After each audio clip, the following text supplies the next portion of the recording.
জীবনটা আকাম করে পার করে দিতেছে। সকালবেলা 23 মিনিটের একটা ভিডিও রেকর্ড করছি, ফোনেও ট্রান্সফার করে নিলাম।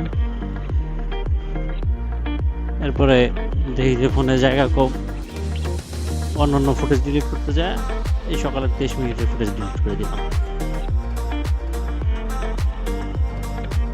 একবার চিন্তা করলাম রিকভারি করি, রিকভারির তামসা দেখা আর মন চাইলো না রিকভার করতে। পরে চিন্তা করলাম থাক, এরকম কত ভিডিও আসবে যাবে, এক সকালে ভিডিও গেছে তো কি হয়েছে।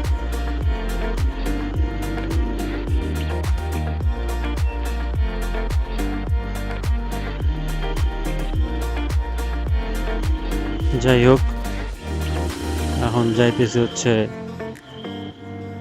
শ্যামলী ব্যাংকে। সেখানে আমার বন্ধু মারা খায় বসে আছে, সাইন না দিলে ব্যাংকে অ্যাকাউন্ট খুলতে পারবে না। নিজের ভিআইপি ফিল হইতেছে।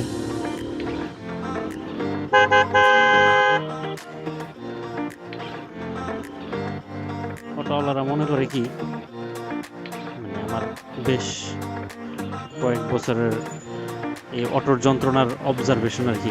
অটো যখন থেকে যন্ত্রণা শুরু করছে তখন ওরা মনে করে যে ওরা হুট করে ঢুকাই দিলে সবাই ভয় পেয়ে যাবে, এই জন্য আর কেউ মাতব্বরি করবে না। আমি আবার ওদের কাছ থেকে একটা জিনিস শিখছি, তো ওরা হুট করে ঢুকাই দেওয়ার আগে যদি আমি হুট করে ঢুকাই দিই, ওরা ভয় পায় আর ওরা করবে না, করে না।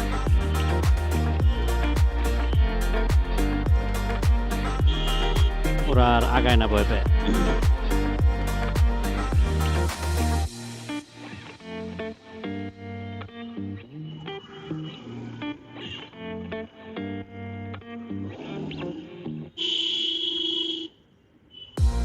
সারে আবার দিল বন্ধ করে।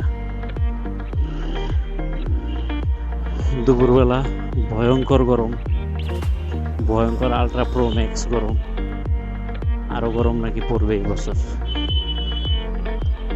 কে জানে সেই গরমের লিমিট কতটা নেই। এসি সিস্টেম জামা কাপড় বানানো দরকার, যাতে গরমেও প্যারা না হয়। ফ্লাইওভার একটু উঠতে খবর আছে।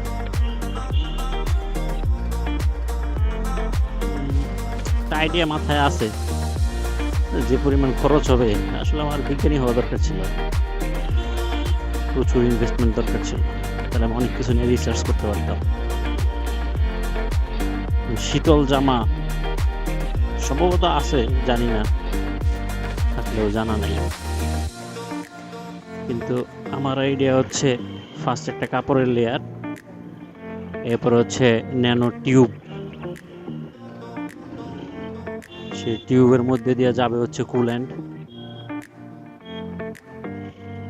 সামনে দিয়ে কি যাওয়া যাবে? তার উপরে একটা কাপড়ের লেয়ার, জামাটা 3 সেন্টিমিটারের মতো মোটা হবে। আরো সামনে যাই, দেখি মনে হয় কাজ হয়ে যাবে।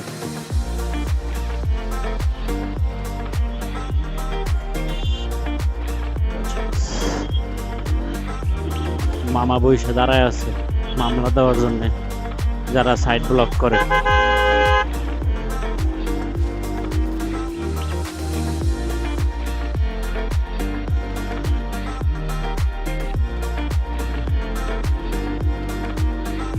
দুবাইয়ের মতো গরম পড়ছে, দুবাইয়ের মতো টাকা পয়সা নাই।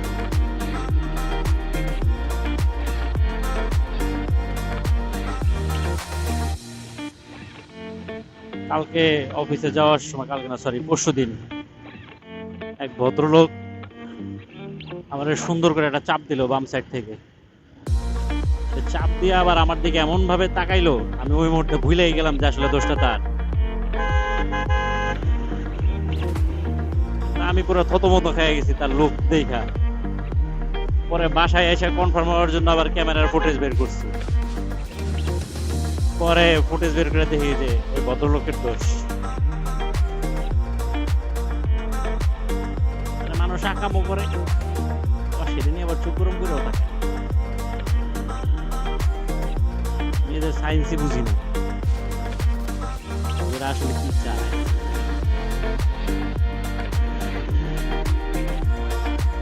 গাড়িতে তেলের লাইন আবার বাড়ছে, কেমনি এতক্ষণ লাইনে বসে থাকে আমি জানি না। বাম পাশের সারে ডানা থেকে বিড়ি ধরায়া তারপর বাইক চালাইতেছে। কোন বাইক চালায় আর কোন বিড়ি টানে কে জানে।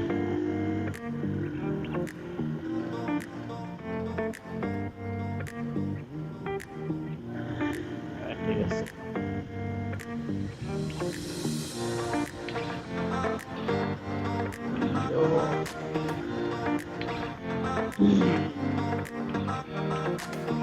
সাড়ে 6 মিনিট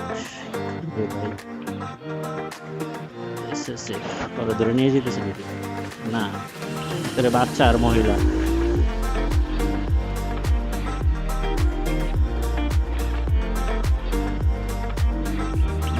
ধরা খাই গেলাম মনে হয় অল্প একটুর জন্য, এখনো খোলা আছে, বেঁচে গিয়েছি।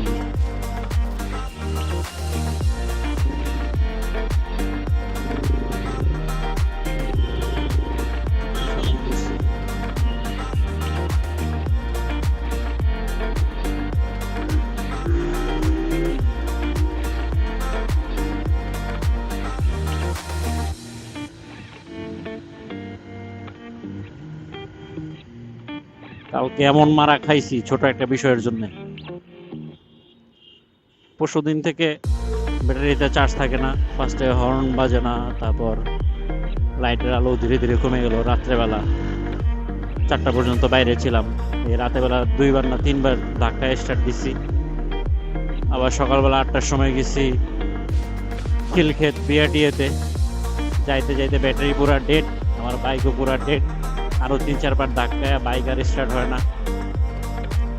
মনে করছি যে হয় ব্যাটারি গেছে অথবা কি বলে রেকটিফায়ার গেছে, আর না হয় কয়েল গেছে। যদি 3টা না যায় তাহলে হয়তো কোনো কানেকশন লুজ হয়েছে। নিয়ে গেলাম মোটো করে যে শাওনের কাছে, শাওনকে যা বললাম এই আকাম হয়েছে। পরে সব খুইলা দেখা গেল কি ফিউজ আছে যে ব্যাটারি থেকে মেইন লাইন, সেই ফিউজের কানেকশন লুজ। আর সেই কানেকশন লুজের কারণে আমি এই বাইক গরমের মধ্যে 5-6 বার বাইক ধাক্কাইলাম। স্যার আবার কি এত ভিআইপি রং সাইড দিয়ে যেতেছে আল্লাহ জানে।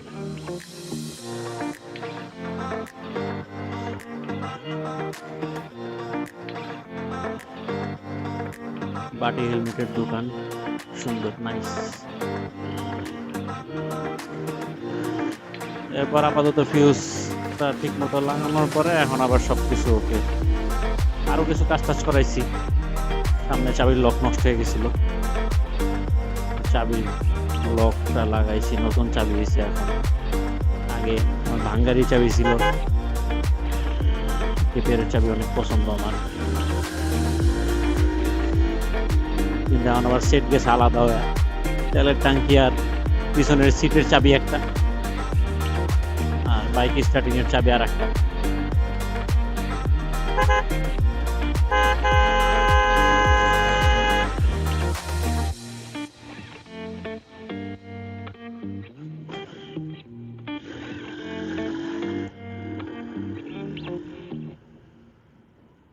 6-7 মাস আগে এক ভদ্রলোক অটোওয়ালা পিছন দিয়ে মাইরা ব্রেক লাইট ভেঙে চুরে ফেলাইছিল।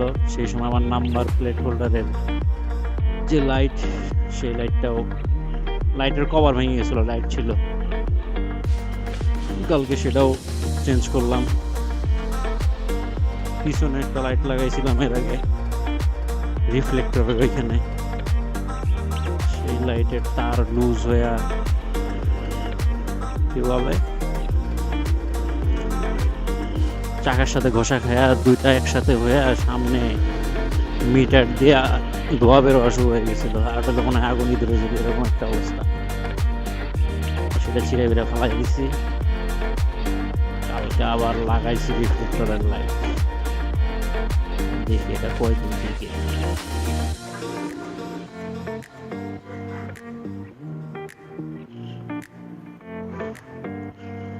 গুগল মামা আমাকে দেখাইছে অফিস থেকে আমার প্রায় কতক্ষণ, আধা ঘন্টা না 40 মিনিট লাগবে। অলরেডি শ্যামলী চলে আসছি কয় মিনিটে, দেখি 11 মিনিটে। শ্যামলী না, কলেজ গেট আসছি। দেখি সূচনা যাইতে কতক্ষণ লাগে, কোন দিক দিয়ে যাবো এটা একটা কনফিউশন। এদিক দিয়েও ঢোকা যায়, আবার ইউটার্ন নিয়ে শ্যামলী দিয়ে ঢোকা যায়, শ্যামলী দিয়েই যাই। ইউটার্ন নিতে গেলে আবার আর এক চাঁদের বাড়তি।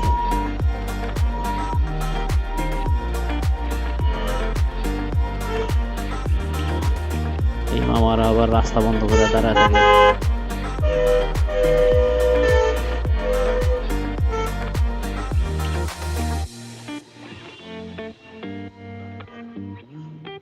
ভয়েস রেকর্ড, সরি ভয়েস বলতে মানে যে ক্যামেরার ভিডিও রেকর্ড করতে যায়, যেটা খেয়াল করলাম আমরা অফ ক্যামেরায় যেভাবে কথা বলি,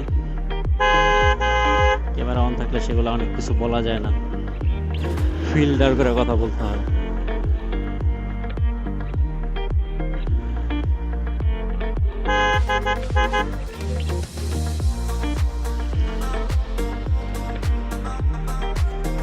ওভারব্রিজ আছে অনেক, তারপরে মানুষ মাঝখান দিয়ে পার হয়, রাস্তার মাঝখান দিয়ে।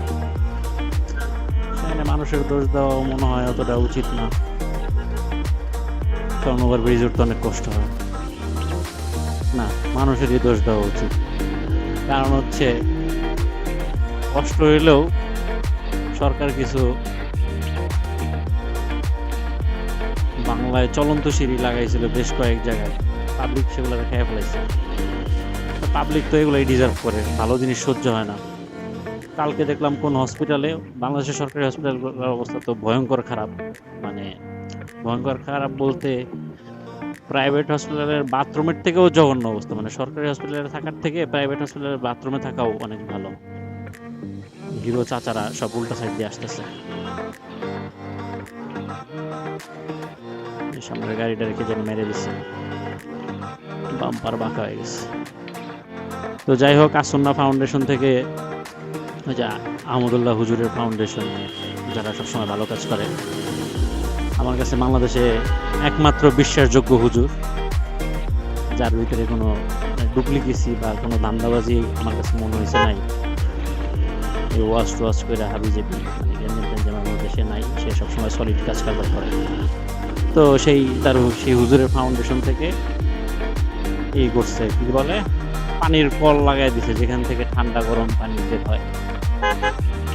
কয়দিনের মধ্যেই সেই ফিল্টারের কলটল চুরি করে নিয়ে গেছে, না ভাঙ্গা ফেলাইছে, কে জানে। তো বাঙালির তো তার ওই বস্তির মধ্যেই থাকতে দেওয়া উচিত, আরো জঘন্য জায়গায় থাকতে দেওয়া উচিত। আমার কাছে মনে হয় বাঙালি কোনোদিন চেঞ্জ হবে না। বাঙালি চেঞ্জ হওয়ার যে অপশন, সেটা আসলে কোনো সরকার করবে না। বাঙালি চেঞ্জ করার অপশন হচ্ছে কি, তো ছোটখাটো বিষয়ে বড় বড় শাস্তি। এই যে স্যারেরা উল্টা এসা বসে রয়েছে বন্ধ করে, রাস্তা বন্ধ করে।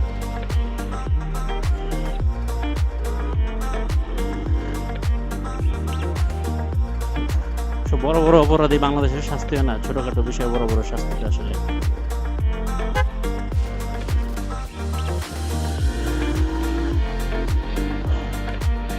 বাংলাদেশের বাচ্চারা জন্মগতভাবে মেন্টালিটি খারাপ নিয়ে বড় হয়, জন্মগতভাবেই বুঝে যে বাংলাদেশের সিস্টেম নষ্ট, মেন্টালিটি নষ্ট, সামাজিকতা নষ্ট, সেগুলো দেখতে দেখতে তারা বড় হয়। ছোট ছোট বাচ্চারা স্কুলে যায় রং সাইড দিয়া, তো তারা বড় হয়ে কি করবে, রাইট সাইড দিয়ে যাবে। ভার্সিটির বাস, বিভিন্ন ইউনিভার্সিটির বাস গর্বের সহিত রং সাইড দিয়ে যায়। এরাই যদি এরকম করে,